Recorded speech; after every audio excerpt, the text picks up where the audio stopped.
What's up, guys? I'm Michael Allen, and this is the Movie Minute. This week on the Movie Minute, we're talking about DC's newest addition to their universe, Blue Beetle, directed by Angel Soto. This is his first time out, and he gave us something pretty fun. Before we jump into the review for Blue Beetle, wanted to ask you to do me a quick favor. Hit that subscribe button, hit that notification bell. Would love to have you on this journey with me. The community is growing. We are almost at 300 subscribers. I would love to hit that in the next couple weeks. Without further ado, let's talk about Blue Beetle.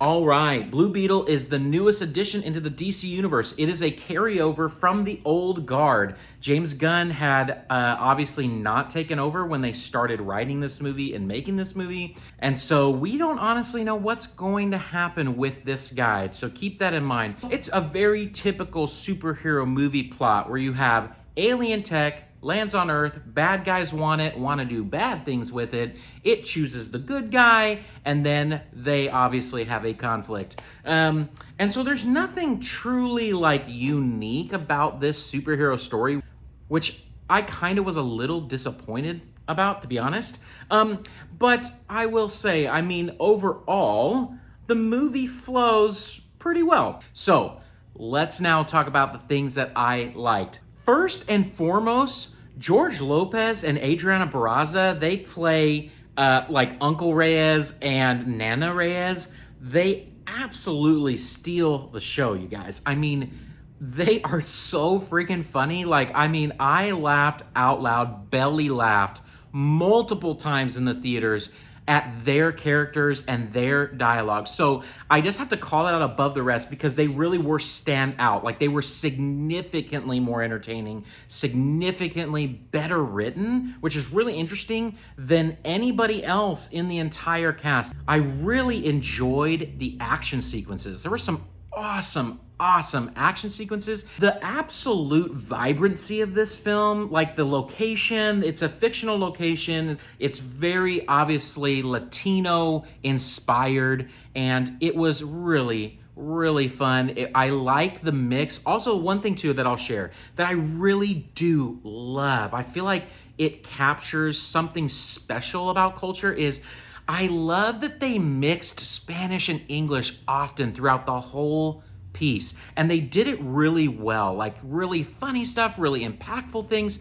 They really just incorporated that whole aspect of the culture, the language, really well, and I really appreciated that. All right, so now let me just talk about a few of the things I didn't like, which there were quite a few. First of all, I kind of knew early on from this trailer that it really had a TV movie feel to it, almost like a CW quality, right? A lot of the DC shows like Arrowverse, Flash, they're good shows, but there is a difference between them and feature film. CW television, they kind of can get away with a little bit more cheesy, kind of silly dialogue, campy dialogue, which comics are known to be campy. And so, they can get away with that in television shows and in comics. But I do feel like that's something Marvel did so well, is they really found the line of campiness and funny, and they really towed that line really well.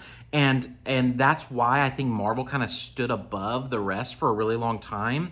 And they did not toe that line well in this movie. It was pretty dang campy and cheesy, especially the emotional moments that are meant to be emotionally impactful and is supposed to really resonate emotionally with the audience. It's a really big aspect of family in this movie, and those aspects really felt so soap opera. The writing, just for me, it didn't hit. It did not feel great. The jokes landed, but the overall emotional aspects and the flow of the script and the dialogue did not do that well for me. Typically, movies are split up into 3 acts. You have Act 1, Act 2, Act 3.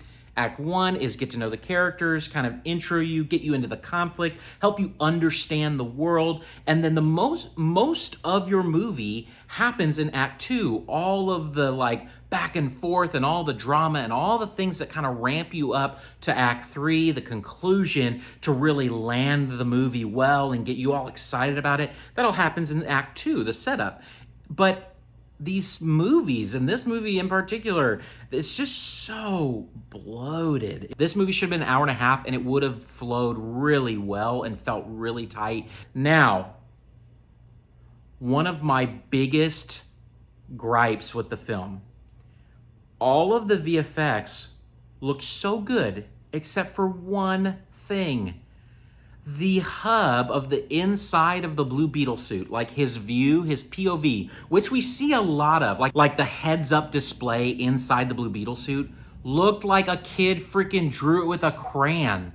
Like, I'm like, what is this? Like, you have millions of dollars that you're spending on these shots and this suit that looks so good, and then the inside literally looks like a kid drew it with a crayon.